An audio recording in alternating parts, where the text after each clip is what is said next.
La monarchie saoudienne n'est ni un État ni une nation au sens moderne du terme, mais une idéologie totalitaire installée sur les lieux saints de l'islam dont la finalité est la propagation de la foi wahhabite partout dans le monde.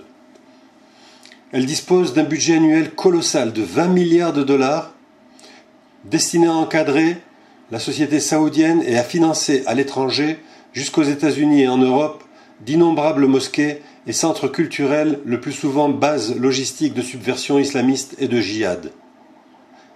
4000 de ces princes dirigent le royaume et financent au coup par coup les mouvements islamistes.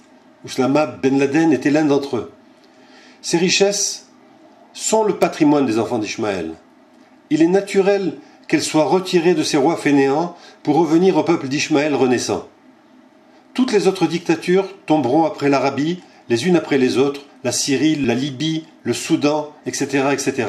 Et le monde arabe sera enfin libéré de l'islam totalitaire à tout jamais.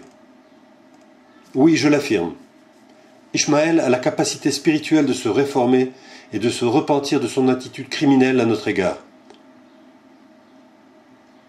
Jamais au cours de nos pérégrinations en terre d'islam, nous avons subi des atrocités semblables à celles que nous avons connues en Occident.